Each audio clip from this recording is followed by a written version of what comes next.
सभी प्यारे दोस्तों को अनुसर का नमस्कार।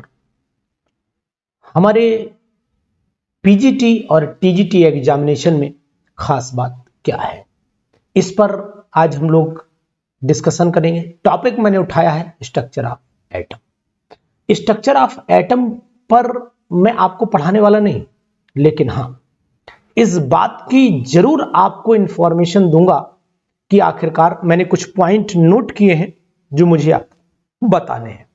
देखिए, सबसे पहले ये जरूरी हो जाता है हर चैप्टर में जानना कि आखिरकार हमें पढ़ना कहां से चाहिए। अधिकतर लोग अगर स्ट्रक्चर ऑफ एटम की बात करते हैं तो मैंने नोटिस किया हुआ है कि स्ट्रक्चर ऑफ एटम में वो जनरली क्या पढ़ लेते हैं, शुरुआत करते हैं cathode rays, anode rays and so on. देखिए, ये नॉर्मल चीजें, तो मैं पहले आपको चैप्टर की जानकारी देता हूं कि आखिरकार चैप्टर में है क्या क्या और हमको पढ़ना क्या क्या चाहिए। देखिए, सबसे पहले तो आपने सुना होगा कि अगर हम चैप्टर की स्टार्टिंग करते हैं तो सबसे पहले हमें इलेक्ट्रॉन की डिस्कवरी भी जानकारी रहती है, लेकिन यहां से क्वेश्चन आने की संभावना बिल्कुल नहीं। इलेक्ट्रॉन डिस्कवरी की अगर हम बात करते हैं तो इलेक्ट्रॉन डिस्कवरी से क्वेश्चन लगभग न के बराबर आता है, ये आप जान लीजिए। दूसरी बात अगर मैं करता हूं, किससे करता हूं, दूसरी बात करता हूं प्रोटॉन की डिस्कवरी से, तो यहां पर भी प्रोटॉन की डिस्कवरी से भी क्वेश्चन आप ये मान के चलिए कि नहीं मिलता है। जहां क्वेश्चन मिलेगा मैं आपको बताऊंगा कि आखिरकार हम लोगों को करना क्या चाहिए, कहां पर हम लोगों को पहुंचना चाहिए। इसी तरीके से मैं आपको पूरी तैयारी YouTube पर भी चलेगी मेरी तैयारी, लेकिन यहां और वहां में थोड़ा सा डिफरेंस रहेगा। अगर मैं न्यूट्रॉन की डिस्कवरी की बात करता हूं तो यहां पर न्यूट्रॉन की डिस्कवरी पर भी बहुत ज्यादा हमें क्वेश्चन नहीं मिले हैं अभी तक। अगर इनमें देखा जाए तो इसका E/m रेशियो पर क्वेश्चन मिला है, इसके E/m रेशियो पर क्वेश्चन मिला है, यानी हमें यह जानना जरूरी हो जाता है कि आखिरकार क्वेश्चन कहां कहां से हमको सेलेक्ट करने चाहिए, कौन से टॉपिक पर विशेष हमें फोकस करना चाहिए। अब अगर बहुत नॉमिनल क्वेश्चन आ गया तो मैं ये कह सकता हूं कि डिस्कवरी ऑफ, यानी कि डिस्कवरर के नाम भी आपसे पूछे जा सकते हैं, लेकिन ये भी बहुत सरल पेपर की बात होगी। अगर आपसे डिस्कवरर के नाम पूछे गए तो मान के चलो कि पेपर बहुत इजी था, ये मैं संभावना आपसे जताऊंगा। तो यहां पर तो मैं इंपॉर्टेंट कोई बात बोलूंगा नहीं, लेकिन हाँ अगर मैंने कुछ सेलेक्टेड पॉइंट्स ढूंढे हैं, भाई इलेक्ट्रॉन की डिस्कवरी, प्रोटॉन की डिस्कवरी, न्यूट्रॉन की डिस्कवरी, कोई बहुत बड़ी चीज यहां क्वेश्चन नहीं बनाएगी। जो मैंने पॉइंट सेलेक्ट किए हैं मैं उन पर चर्चा अब आपसे करूंगा और उस चर्चा में मैं आपको बताऊंगा कि आखिरकार हमने कौन कौन से पॉइंट जो हैं वो फोकस करने चाहिए। देखिए, यहां तक तो आप टेंशन लीजिए मत और इनको ना ही आप बहुत ज्यादा फोकस में लाइए, लेकिन जो स्टार्टिंग करनी है वो कहां से करनी है वो मैं आपको बताने की कोशिश जरूर करूंगा। देखिए, ध्यान दीजिए, नंबर 1, सबसे पहले हम लोगों को बोहर के मॉडल पर, रदरफोर्ड की अगर कमी देखना चाहे तो देख सकते हैं, वरना बहुत दिक्कत नहीं है, लेकिन हाँ हमें बोहर के मॉडल पर बहुत विशेष ध्यान देना पड़ेगा। बोहर्स के मॉडल में जब आप जाएंगे तो बोहर्स के मॉडल का पेपर उठाइए पीजीटी की, चाहे वो बोहर के मॉडल पर जो क्वेश्चन आए हैं वो नवोदय में भी आपको मिलेंगे, वो क्वेश्चन आपको केंद्रीय विद्यालय में भी मिलेंगे, वो क्वेश्चन आपको DSSB में भी मिलेंगे। मैं बताता चल रहा हूं और बताता भी जाऊंगा कि क्या करना, हमें कौन कौन से फॉर्मूले यूज करना है। और यूपी पीजीटी की मैं बात करता हूं तो यूपी पीजीटी में भी ये क्वेश्चन मिलेगा, इसमें भी पूरी संभावना है। बिहार में क्वेश्चन मिलने के चांस इस पे केवल नॉर्मल होंगे, मतलब यहां मैं नॉर्मल लिखे भी दे रहा हूं, बिहार में नॉर्मल क्वेश्चन रहेगा, इस पर बहुत ज्यादा स्ट्रिक्ट नहीं आएगा, लेकिन बीपीएससी में इसका क्वेश्चन स्ट्रांग हो जाएगा।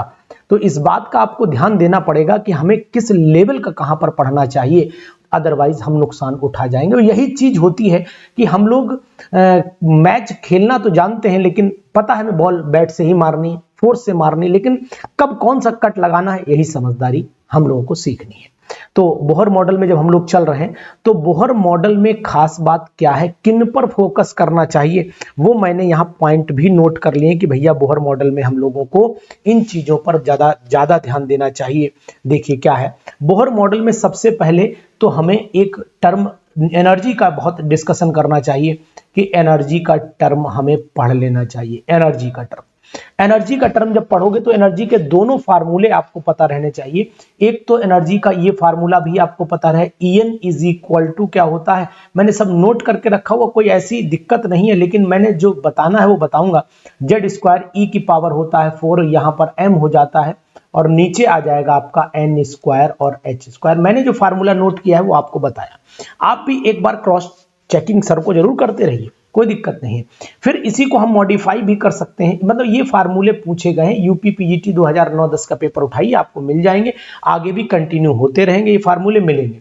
En इज इक्वल टू हो जाएगा आपका माइनस का 2 पाई स्क्वायर ई की पावर 4 और यहाँ पर m और नीचे आपका वही आ जाएगा, इसको हमने सॉर्ट आउट कर दिया, चाहे जेड की वैल्यू 1 यहाँ पर यूज कर ले, इसलिए यहाँ पर इसको मैंने रिप्लेस कर दिया, और n स्क्वायर और यहाँ पर h स्क्वायर, ये आप जान ही रहे, कोई ऐसी दिक्कत वाली वहां पर बात नहीं है। इसके फार्मूले को और आगे अगर बढ़ा लेते हो तो मैं कई बार बोल चुका हूं, यहां पर आप 13.6 रख लो या 59 एग्जैक्ट वैल्यू होती है। नीचे की तरफ आ जाओगे तो यहां पर n स्क्वायर, ये हाइड्रोजन की बात हो रही है, मतलब अगर चाहो तो यहां पर EH रख सकते हो, कोई बुराई नहीं। n की वैल्यू मैं लगातार यहां पर 1 रखूंगा, तो 1 का मतलब है मैं यहां पर एटॉमिक मतलब नंबर जो है एनर्जी लेवल का 1 लेकर के चल रहा हूं, इसलिए यह जेड एटॉमिक नंबर मैंने 1 ले लिया है। तो ये 13.6 इलेक्ट्रॉन वोल्ट में है, तो इलेक्ट्रॉन, मैंने ये फार्मूले कई बार आपको पढ़ाए भी हैं, बताए भी हैं। अगर आप किलो जूल पर मोल में भी चाहते हैं तो किलो जूल पर मोल में भी आपको कोई दिक्कत नहीं, 13-12 मेरा एक फार्मूला है, 13-12 किलो जूल पर मोल में भी आप इसको रख सकते हो, तो मैं यहां पर लिख देता हूं 13-12। आज मेरी वीडियो को ध्यान से देखिएगा, आपको जरूर महसूस होगा कि हमें पढ़ना क्या चाहिए और पढ़ना क्या नहीं चाहिए, हर चैप्टर में बताता चलूंगा और यही सीरीज में लागू रखूंगा। अगर आप लोग थोड़ा सा भी कोऑपरेट करोगे मुझे तो मैं इस सीरीज को अप्लाई भी कर दूंगा। तो ओवरऑल मैं ये कह सकता हूं कि अगर ये फार्मूले मुझे याद, अगर आपको जूल पर एटम में लेकर के चलना है तो जूल पर एटम में भी आप माइनस का 2.18 into 10⁻⁻18 and upon n square and so on, ये वैल्यू भी आप रख सकते हो, कोई दिक्कत वाली बात नहीं है। तो इस तरीके से मैं रख सकता हूं, लेकिन यहां पर एक चीज आपको बताने की जो मैंने नोटिस किया है कि रेडियस भी बहुत इंपॉर्टेंट है, बहुत जगह रेडियस भी बच्चा पूछा गया है। तो Rn इज इक्वल टू, वैसे तो आपको पता ही है, मैंने हमेशा पढ़ा है कि R इज इक्वल टू क्या, वैल्यू पुट कर दो सिंपल सा, R इज इक्वल टू क्या कर दो, यहां पर 0.529 इंटू 10 इंटू आप लगा दो इसमें सिंपल सा जेड स्क्वायर इंटू आपका जेड स्क्वायर, तो आपको इस तरीके से फार्मूला मिल जाएगा। तो यहां पर भी n square upon Z value आप पुट करते, सॉरी वेरी सॉरी, तो यहां पर n स्क्वायर अपॉन जेड भी पुट कर सकते हो, कोई दिक्कत नहीं है। तो यहां मैं n square upon Z into n square upon Z, एक बार फार्मूले को आप क्रॉस चेक भी कर लेना, क्योंकि क्या होता है कि पढ़ा रहा हूं मैं लगातार, ये बात इसलिए भी बोलता हूं, ये नहीं कि मैं आपको सही बताऊंगा या गलत बताऊंगा, ऐसा कुछ नहीं है, लेकिन हाँ बीच बीच में हम बोल रहे हैं, कई बाई चांस लिखते समय टच बोर्ड होता है, दिमाग इधर उधर हो गया, तो इसको ध्यान दीजिएगा। ये वैल्यूज से हम लोगों को एक चीज जरूर ध्यान देनी पड़ेगी कि अधिकतर ये एनर्जी वाले कंसेप्ट जिन्हें मैं आपको दिखा रहा हूं, ये वाला फार्मूला, ये वाला फार्मूला, ये डायरेक्ट फार्मूले भी मल्टीपल चॉइस में क्वेश्चन पूछे गए और इन पर न्यूमेरिकल पूछा गया है। जो ये फार्मूला है इस पर न्यूमेरिकल पूछा गया, न्यूमेरिकल भी मैंने कुछ लिख रखे हैं, वो न्यूमेरिकल भी मैं आपके सामने रखूंगा, इसलिए आप उसके लिए भी परेशान नहीं होइएगा, बिल्कुल भी टेंशन ना रखिएगा। तो एक तो ये टर्म, और अगर आपसे वेलोसिटी के बारे में पूछे तो भैया वेलोसिटी इज इक्वल टू, जैसा कि मैंने नोट कर पाया, 2 पाई e raise to the power 2 हो जाएगा और नीचे आ जाएगा आपका NH, ये मैंने नोट किया हुआ है। तो ये velocity of the electron of hydrogen atom यहां से निकाल लोगे, कोई टेंशन वाली बात नहीं। तो इस तरीके से यहां से क्वेश्चन मिलेगा, मतलब ये क्वेश्चन वाइज इंपॉर्टेंट है, ये क्वेश्चन वाइज बहुत इंपॉर्टेंट है, यानी कि इसे मैं स्टार दे सकता हूं, इस पर अक्सर क्वेश्चन आ जाते हैं, यहां मैं इस तरीके से इसको मार्क भी करता चल रहा हूं, तो आप ध्यान दीजिएगा, ये बहुत जरूरी है आपके लिए। एक तो यहां से भी क्वेश्चन मिलता है, दूसरा आपको एक चीज और बताने की कोशिश करूंगा, जो क्वेश्चन मैंने पीजीटी में देखा है, एग्जाम में देखा है पीजीटी में, वो रेडबर्ग कांस्टेंट से भी मिलता है, जो हाइड्रोजन स्पेक्ट्रम से आता है। तो यहां पर अगर मैं लिखना चाहूं कि हाइड्रोजन स्पेक्ट्रम लिख देता हूं, तो हाइड्रोजन स्पेक्ट्रम आप नोट करते जाइए सब चीजें। देखिए जरूरी पढ़ना क्या है, पढ़ना तो है लेकिन जरूरी क्या है, ये बात भी बहुत इंपॉर्टेंट है। तो हाइड्रोजन स्पेक्ट्रम पर विशेष फोकस करिएगा। और हाइड्रोजन स्पेक्ट्रम पर जो आप विशेष फोकस करेंगे भाई, उसमें भी क्या चीज है, उसमें formula nu bar is equal to, आपको पता है 1 upon lambda is equal to R H into Z square, और ब्रैकेट में आपको पता होना चाहिए 1 upon n1 square minus 1 upon n2 square. बोल हाँ, तो यहां पर क्या हो जाएगा कि ये भी मैं स्टार लगा करके बताता चल रहा हूं। इस फार्मूले पर भी मैंने बहुत सारे क्वेश्चंस देखे हैं भाई, तो यार पढ़ो इसे जरूर, बहुत ही इंपॉर्टेंट फार्मूला है। यहीं पर आपको सीरीज, देखिए मैं अगर एक एक बात पढ़ाऊंगा तो बहुत दिक्कत लगेगी, लेकिन हाँ मैं आपको बताता चल रहा हूं। लाइमन सीरीज, लाइमन सीरीज में आपको वैल्यू पता ही है, लाइमन सीरीज में n1 की वैल्यू 1 होती है और n2 की वैल्यू आपकी 2, 3, 4 एंड सो ऑन। बामर सीरीज पर चले आइए, तो बामर, यहां पर क्वेश्चन आ रहे हैं, मैं बाकी टॉपिक नहीं डिस्कशन कर रहा हूं। बामर पर n1 इज इक्वल टू 2 हो जाता है। थोड़ा सा आगे बढ़ा लेता हूं पेज, यार मस्ती के साथ पढ़िए और धुआंधार तैयारी करिए अपनी। जो हमारे इस चैनल पर लगातार कमेंट करता रहेगा, तो जब चैप्टर कंप्लीट होगा तो मैं आपको ये पीडीएफ भी आपकी ऐप पर लगा दूंगा, तो घबराइएगा नहीं आप। अगर आप साथ दोगे तो मैं आपका साथ दूंगा। ये एक ऐसा चैनल बना दीजिए जो वाकई में केमिस्ट्री का पीजीटी और टीजीटी का बेस्ट चैनल बन जाए। ये आप लोग के सहयोग से संभव है, और वही सहयोग मुझे मोटिवेट करेगा कि मैं ज्यादा से ज्यादा मैटर आपको दे पाऊं, है ना।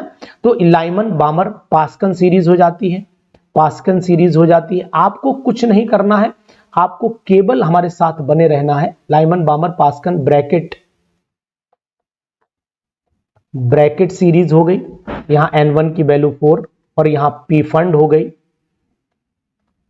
P fund series. यहां पर n1 की वैल्यू 5 हो जाती है और यहां पर हमफ्री सीरीज होती है, हमफ्री सीरीज, और हमफ्री सीरीज में n1 की वैल्यू 6 हो जाती है। तो अब यहीं पर आप जान रहे हो, तो ये n2 कितना हो जाएगा, यहां पर 3, 4 एंड 5 हो जाएगा। यहां n2 की वैल्यू कितनी हो जाएगी, यहां हो जाएगी आपकी 4, 5, 6 हो जाएगी। यहां n2 की वैल्यू कितनी हो जाएगी, यहां n2 की वैल्यू 5, 6, 7 हो जाएगी। यहां n2 की वैल्यू कितनी हो जाएगी, 6, 7, 8 हो जाएगी। यहां n2 की वैल्यू कितनी हो जाएगी, 7, 8, 9 हो जाएगी। तो ये सिंपल सा याद करना, लेकिन यहां पर एक चीज बहुत इंपॉर्टेंट है भाई, वो मैं आपको जरूर बताऊंगा। देखिए अगर क्वेश्चन आता है कि लाइमन बामर पास्कन, ये तो आप रख लोगे। आरएच की वैल्यू 8, 9, 10 है, ऐसे कर याद करो ना, 10, 9, 7, 8 ऐसे याद कर लो, तो आपको वैल्यू भी याद रहेगी, कोई दिक्कत नहीं। लेकिन एक फार्मूला जो आपको जरूर याद रखना है, number of the spectral line वाला फार्मूला। तो यहां पर इस पर भी ये पीजीटीज में आया है, मैं स्टार लगा रहा हूं। Number of spectral lines, number of spectral lines. आप मुझे अगर इतना सपोर्ट करोगे ना कि मुझे हर वीडियो यूट्यूब पर डालनी पड़ी, तो फिर मैं 100% डालूंगा, कोई दो राय नहीं है। लेकिन शर्त एक ही है कि आप थोड़ा सा मुझे सपोर्ट करते रहिए, कमेंट से करिए, हमें सहयोग करिए इस बात से कि आप पीजीटी का चैनल हमारा भरपूर यूज कर रहे हैं। तो ये वाला फार्मूला बच्चा बहुत इंपॉर्टेंट है, और ये मान के चलिएगा कि ये फार्मूला आपके लिए वरदान साबित हो सकता है। क्वेश्चन आना है पीजीटी में, इस पर लिख रहा हूं, ऐसे ही नहीं लिख रहा हूं पीजीटी। आप उठाइए, और ना मानो तो नवोदय का पेपर देखो, केंद्रीय विद्यालय का देखो, DSSB का देखो, उसके बाद यूपी का देख लो, कहीं ना कहीं आपको क्वेश्चन मिलना है।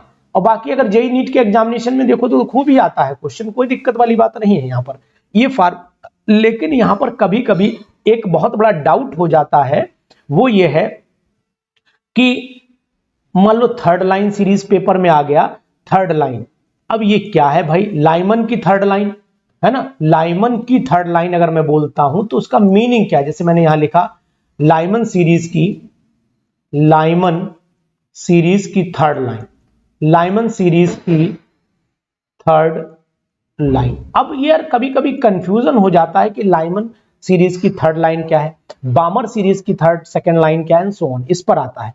तो मैं आपको एक तरीका बताता हूं इसके लिए, घबराइए नहीं, हमारे साथ रहिए, इसका तरीका बताता हूं। सबसे पहले यहां सीरियल नंबर 1, 2, 3, 4, 5, 6 ऐसे डाल लीजिए।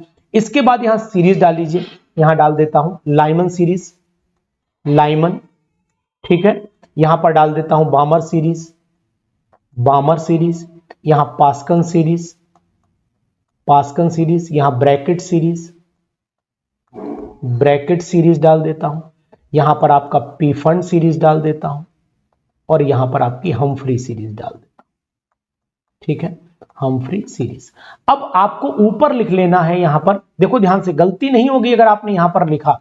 यहां पर मैं लिख देता हूं फर्स्ट लाइन, यहां पर फर्स्ट लाइन, लाइन लिखना चाहो तो आगे लाइन लिख सकते हो, कोई दिक्कत नहीं। चलो यहां पर मैं लिख देता हूं फर्स्ट लाइन, यहां लिख देता हूं सेकंड लाइन, और यहां लिख देता हूं आपकी थर्ड लाइन। ऐसे ही आप फोर्थ लाइन भी निकाल लेना, थर्ड लाइन, और चाहो तो यहां पर फोर्थ लाइन भी लिख लो, समझदारी के लिए बाद में अपना यूज आप ही कर लेना, कोई दिक्कत नहीं।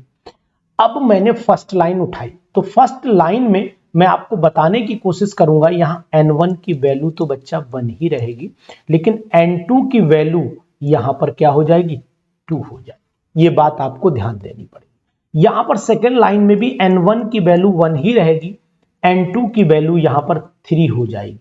यहां n1 की वैल्यू 1 ही रहेगी, n2 की वैल्यू यहां पर 4 हो जाएगी। यहां n1 की वैल्यू 1 ही रहेगी, n2 की वैल्यू यहां पर 5 हो जाएगी। अब आप कहो कि सर मुझे कैसे याद रहेगा, कुछ मत करो, जो लाइन हो उससे एक नंबर आगे बोलो बस। यानी अगर फर्स्ट लाइन है तो n2 की वैल्यू 2, सेकंड लाइन है तो n2 की वैल्यू 3, थर्ड लाइन है तो n2 वैल्यू 4। अब ये आपको ध्यान रखना पड़ेगा कि लाइमन के बाद सीरीज, अगर लाइमन है तो ये काम चलेगा, लेकिन बामर अगर पूछ लिया गया भाई, तो बामर सीरीज में आपको n1 की वैल्यू आपको 2 ही रखनी पड़ेगी, यहां पर भी n1 की वैल्यू 2 ही देनी पड़ेगी, यहां पर भी n1 की वैल्यू 2 ही देनी पड़ेगी। n1 की वैल्यू अगर बामर में है 2, पास्कल में है तो 3, ब्रैकेट में है 4, पी फंड में है 5, हम्फ्री में है 6, ये सबसे। अब इसी के आगे से हमें कंटिन्यू करना पड़ेगा। n2 यहां पर 3 हो जाएगा, यहां n2 4 हो जाएगा, यहां n2 5 हो जाएगा, यहां n2 आपका 6 हो जाएगा। ऐसे ही अगर मान लो आपसे कोई कहता है पास्कल, तो n1 की वैल्यू तो भैया यहां 3 रहेगी, n2 की वैल्यू यहां पर 4 हो जाएगी, यहां n1 की वैल्यू 3 रहेगी, n1 सब जगह 3 लिख ही दीजिए आप, n1 आप हर जगह 3 लिख दीजिए, n2 यहां पर आ जाएगा आपका, n2 इज इक्वल टू यहां पर आएगा,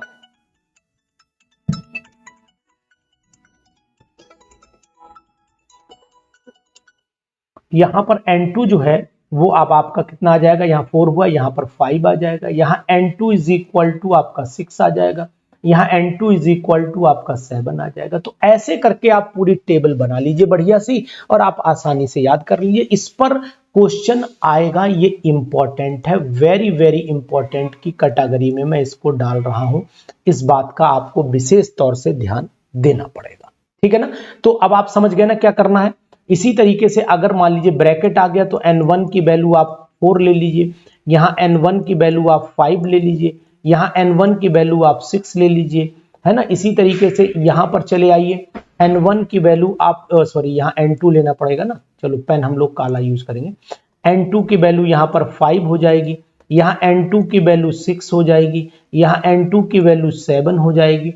इसी तरीके से यहां n1 की वैल्यू आपकी 4 ही रहेगी, यहां पर भी n1 की वैल्यू 4 ही रहेगी, यहां पर भी n1 की वैल्यू 4 ही रहेगी, यहां n2 की वैल्यू आपकी क्या हो जाएगी बताओ, यहां पर यहां 5 लिए तो यहां 6 हो जाए, ऊपर से चले आओ 3 4 5 6, यहां पर भी n2 की वैल्यू यहां पर 7 हो जाएगी, यहाँ n2 की वैल्यू आपकी ऊपर से आओ 7, यहाँ n2 की वैल्यू 8, ऊपर से चलोगे तब भी लगा लोगे, यहाँ n1 1 2 3 4 5, यहाँ 2 3 4 5 6 7, यहाँ पर 1 2 3 4, यहाँ पर चले आओ n1 इज इक्वल टू 5, यहाँ n1 इज इक्वल टू 6, यहाँ n2 इज इक्वल टू 7, यहाँ n2 इज इक्वल टू 8, ऊपर से चलोगे तब भी मिलान कर देगी value, n1 is equal to यहाँ पर क्या हो जाएगा आपका 4 5, यहाँ n1 इज इक्वल टू हो जाएगा आपका 6, यहाँ n2 इज इक्वल टू 8, यहाँ n2 इज इक्वल टू 9, यहाँ पर n1 इज इक्वल टू आपका हो जाएगा कितना, यहाँ पर आगे आपका 4, यहाँ पर 5, और यहाँ पर n1 इज इक्वल टू 6, यहाँ n2 इज इक्वल टू वही 9,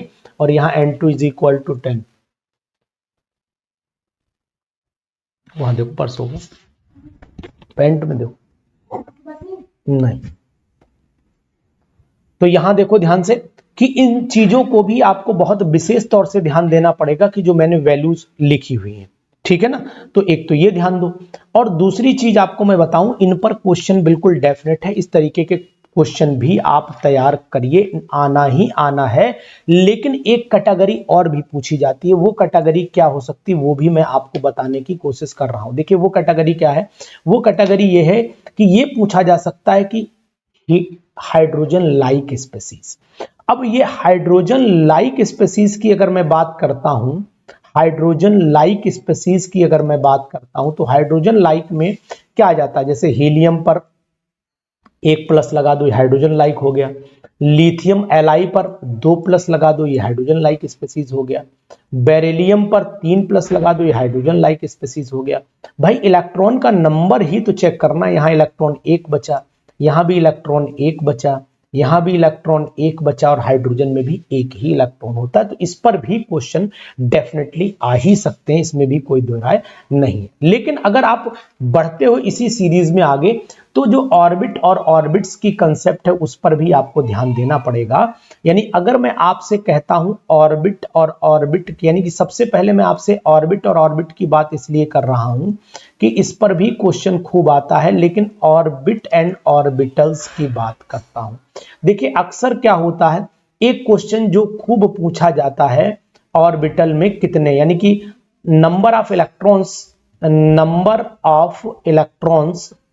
इन पी ऑर्बिटल। अब केवल भैया पी ऑर्बिटल पूछा है ना, तो ऑर्बिटल का मतलब होता है केवल एक ऑर्बिटल, कॉलम, एक कॉलम की बात कर रहा है, यानी कि केवल हम 2 ही इलेक्ट्रॉन बोलेंगे। अगर पूछे कि पी ऑर्बिटल्स में इलेक्ट्रॉन पूछ डाले, मैंने ये क्वेश्चन पीएमटी नीट में तो, जो पहले पीएमटी अब नीट और जेई प्लस पीजीटीज में भी ये क्वेश्चन देखा है मैंने, कि अगर ऑर्बिटल्स वर्ड यूज कर रहा है तो फिर 6 इलेक्ट्रॉन बोलोगे, मतलब तीनों की। एक्स ऑर्बिटल्स का मतलब ही हो गया कि एक्स, वाई और जेड सभी की बात कर रहा है, इसीलिए 6 इलेक्ट्रॉन, और पी ऑर्बिटल केवल एक की बात कर रहा है। ऐसे इलेक्ट्रॉन डी ऑर्बिटल की बात अगर करता है तो डी ऑर्बिटल में भी मैक्सिमम इलेक्ट्रॉन 2 ही रह सकते हैं, इस बात का भी आपको ध्यान देना पड़ेगा। लेकिन डी ऑर्बिटल्स का मतलब सबसेल से निकल के आता है। यहां ध्यान दो, ऑर्बिटल्स का जो मीनिंग है, ऑर्बिटल्स का जो मीनिंग है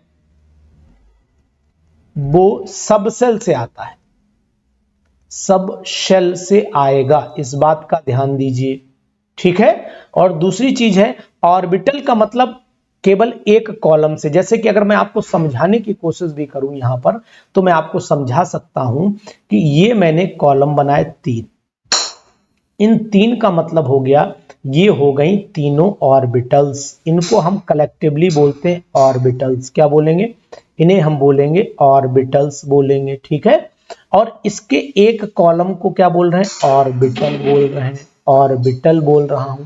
इस ऑर्बिटल्स को हम मिलाकर के सबसेल भी बोल सकते हैं, सबशेल भी बोल सकते हैं। तो ये अगर कंफ्यूजन जरा भी मन में है तो इसे मिटा दीजिए और इसको भरपूर तरीके से आप सही से समझ लीजिए इसे, ठीक है ना। इसी पर बेस क्वेश्चन आगे भी बढ़ जाता है, वो भी हमें फोकस करते रहना है। और वो क्या क्वेश्चन हो सकता है, क्वांटम नंबर पर। इस पे ये क्वेश्चन मालूम कैसे आता है, ये क्वेश्चन कैसे आएगा वो मैं आपको बताने की कोशिश कर रहा हूं, वो समझिए। क्वांटम नंबर पर हमेशा सेट दे दिया जाता है कि n की वैल्यू अगर आपकी 3 है, l की वैल्यू आपकी 0 है, और m की वैल्यू 1 है, और यहां पर अगर मान लीजिए s की वैल्यू +½ है, तो ऐसे करके 4 सेट बना दिए।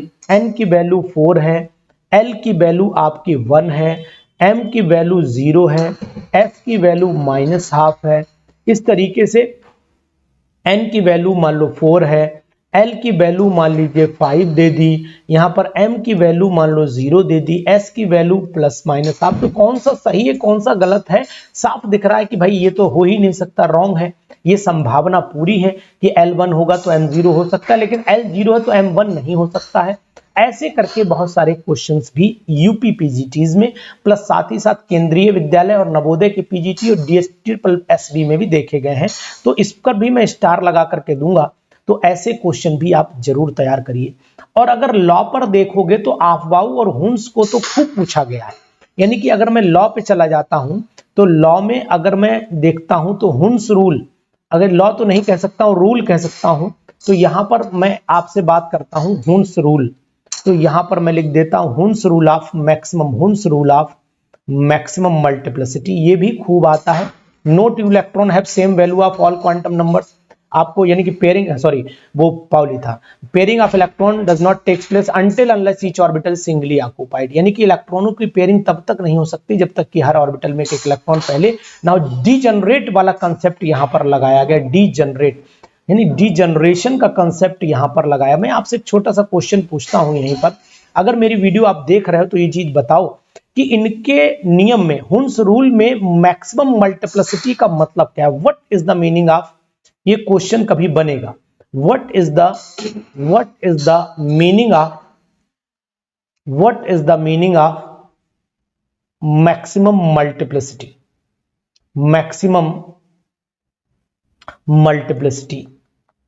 मल्टीप्लिसिटी, इसका मीनिंग आखिरकार क्या है? तो ये ऐसे क्वेश्चन भी जानकारी में रहने चाहिए, आपको बताऊंगा। अगर आपको पता हो तो कमेंट बॉक्स में जाकर के बता दीजिए कि सर इसका मीनिंग ये है। हमें भी अच्छा लगे कि आप हमसे पढ़ रहे हैं और हमारे क्वेश्चन का जवाब भी दे पा रहे हैं। अगर आप जवाब देते हैं तो मुझे भी सेटिस्फैक्शन बच्चा होगा। इसके बाद अगर मैं बात कर रहा हूं पाउली एक्सक्लूजन प्रिंसिपल, तो पाउली एक्सक्लूजन, तो यहां पर वर्ड एक्सक्लूजन यूज किया गया, तो आप पढ़ाते भी होगे ना एक्सक्लूजन, पाउली एक्सक्लूजन प्रिंसिपल। तो अपने बच्चों को आज तक आपने ये कभी कॉपी में लिखवाया कि एक्सक्लूजन का मीनिंग बच्चा लिख लो? आपने नहीं लिखवाया। ये मेरा वादा है आपसे, केवल 2 से 3% टीचर ही लिखवाता है, वरना केवल लिखवा देगा कि पाउली का रूल लिख लो। भाई पाउली का रूल ये कहता है no two electron of an atom have same value of all quantum numbers. If the value of n l m is same, then s value of s must be different. ये आप बताते हो अपने students को, ये मुझे पता है, लेकिन आपने कभी एक्सक्लूजन का मीनिंग बच्चों की कॉपी में नहीं लिखवाया, इसीलिए आपको लंबे समय तक याद नहीं रहता है। इसका जवाब भी आपको दूंगा अगली वीडियो जब मैं कंटिन्यू करूंगा। मुझे आज आपका कोऑपरेशन चाहिए, मैं देखना चाहता हूं कि वाकई में क्या आप पीजीटी की तैयारी के मूड में हैं। तो यहां पर मैं लिखे देता हूं what is the meaning of exclusion, why the term exclusion is used. इसमें टर्म एक्सक्लूजन क्यों यूज किया गया? व्हाई टर्म एक्सक्लूजन, है ना, इसमें एक्सक्लूजन टर्म क्यों यूज किया गया? Why term exclusion is used, यहां लिखे दे रहा हूं इज यूज्ड। इन दोनों क्वेश्चंस का जवाब हमें चाहिए। अगर आप इनका जवाब दोगे तो मुझे भी अच्छा लगेगा, मुझे भी लगेगा कि नहीं मैं सही जगह क्लास दे रहा हूं। इसी तरीके से ऑफ वाउ प्रिंसिपल भी आपसे पूछा जा सकता है, तो ऑफ वाउ प्रिंसिपल भी आपको फोकस करना है। ऑफ वाउ प्रिंसिपल, ये ऑफ वाउ प्रिंसिपल क्या है? ऑफ वाउ का मीनिंग भी आपको पता होगा कि ऑफ वाउ का मीनिंग क्या है। ऑफ वाउ एक जर्मन वर्ड था, पता है आपको, ये भी आपको पता रहे मीनिंग ऑफ ऑफ वाउ। तो ये मैं आपको हिंट दे ही चुका हूं, मीनिंग ऑफ वाउ। ये ऑफ वाउ जर्मन वर्ड है, इसका मीनिंग तो कुछ है और वो आप हमें बताएंगे और हमें भी खुशी होगी जब आप हमें बताएंगे। तो ये इस तरीके की तैयारी अगर आप करते हैं ना तो वाकई में बहुत ही मस्त होगी तैयारी, और पूरी तरीके से इन पर क्वेश्चंस भी हम लोग डिस्कशन करेंगे। अभी हम आपको टर्मिनोलॉजी से वाकिफ करा रहे हैं और आपसे बात कर रहे हैं कि हमें क्या क्या टॉपिक्स पर पढ़ लेना चाहिए। इनको पढ़ने के बाद हमें इलेक्ट्रोमैग्नेटिक जो रेडिएशंस है उस पर भी थोड़ा फोकस करना पड़ेगा और डी ब्रॉगली इक्वेशन पर फोकस करना पड़ेगा। तो डी ब्रॉगली इक्वेशन की बात करता हूं, हाइजेनबर्ग अनसर्टेनिटी प्रिंसिपल की बात करता हूं, तो यहां पर डी ब्रॉगली को भी आप पढ़ लीजिएगा। डी ब्रॉगलीज देखिए यहां पर मैं आपको ये हिंट देता चलूंगा, डी ब्रॉगलीज में आप lambda is equal to h upon m into क्या हो जाता है सी या एम इंटू वी, इस फार्मूले पर न्यूमेरिकल खूब आते हैं और इससे कंपैरेटिविटी भी अगर आप करते हैं तो ई इज इक्वल टू, आपने ये E is equal to h c upon lambda पर भी न्यूमेरिकल खूब आए हैं। E is equal to h nu जिसे सी अपॉन लैम्डा आप बोलते हो, इस पर भी खूब क्वेश्चन अच्छे खासे आए हैं। और इन्हीं से जुड़े हुए अगर आप न्यूमेरिकल भी लगा लेते हो तो मुझे लगता है बहुत ज्यादा बेनिफिट आपके लिए होगा। और ये बेनिफिट आपको इसलिए भी होगा क्योंकि ये टॉपिक इजी है, आसानी से तैयार हो जाते हैं, इसलिए भी होगा। और इसका रिलेशन अगर आप, भाई आपने डी ब्रॉगली का अगर रिलेशन जो है बोहर के फार्मूले से कर लेते हो, डी ब्रॉगली और कंपेयर कर लेते हो बोहर के फॉर्मूले से, बोहर्स फार्मूला, है ना। तो इन दोनों में भी कंपैरेटिविटी पर क्वेश्चन पीजीटी का पेपर उठा करके देखो, आया हुआ है, तो इस पर भी मैं स्टार लगाऊंगा। MVR is equal to NH upon 2 पर क्वेश्चन आया हुआ है। तो भाई लोगों इस पर जरूर लगा दो MVR is equal to NH upon 2 पर क्वेश्चन आया हुआ है, तो आप जरूर इसे लगाइए, पढ़िए, और इंपॉर्टेंट है ये, ऐसे क्वेश्चंस आएंगे एग्जामिनेशन में, ये मेरा आपसे वादा है। तो आप कुछ मत करिए, अनुज सर की वीडियोस को लाइक करिए, फॉलो करिए, और इस पर अगर आप तैयारी की पूरी उम्मीद जता रहे हैं तो मैं आपको स्टार्टिंग दिखाई दे रहा हूं। अब जैसे मैंने आपको फार्मूले आज करा दूंगा, 2 दिन में मैं फार्मूले सेटअप कर दूंगा, उसके बाद जो है क्वेश्चन करा दूंगा। इसी तरीके से आपको आगे ले चलूंगा और 100% पीजीटी की उस तैयारी पर लेकर के जाऊंगा जहां पर वाकई में आप सेलेक्ट होते हो। ऐसे ही नहीं, मैंने 60 से शायद 62 स्टूडेंट थे, 60 प्लस मान लीजिए, मैं 62 मुझे याद है, 62 स्टूडेंट मेरे पास एनरोल थे बीपीएससी के। आप ही आपको बैच का स्क्रीनशॉट भी दिखा दूंगा। बीपीएससी के मेरे पास में 62 स्टूडेंट एनरोल थे, जिसमें से मैं आपको बता देता हूं 52 स्टूडेंट ऐप पर थे, 52 स्टूडेंट ऐप पर थे, और 10 स्टूडेंट ऐसे थे जो यूट्यूब चैनल को हमारे यूज कर रहे थे। इनमें टोटल आज की डेट में मैंने 45 सिलेक्शंस दिए, 45, जिनमें से 1-2 मैं काउंट भी नहीं कर रहा हूं, जो उन्होंने मुझे फोन नहीं किया होगा, जिन्होंने मुझे बताया नहीं होगा। ये एवरेज मैंने बीपीएससी में दिया है। बिहार स्टेट में भी यही एवरेज हमारा रहा था। झारखंड में हमारे पास से पेपर सही था, अच्छा था, कंपटीशन बहुत था, वहां से भी मेरे पास में 16 स्टूडेंट सेलेक्ट हुए हैं। 16 स्टूडेंट वहां भी सिलेक्शन दिए हैं मैंने। एक पीजीटी लेवल पर इतने सिलेक्शंस अपने में वाकई में एक इंपॉर्टेंस होते हैं।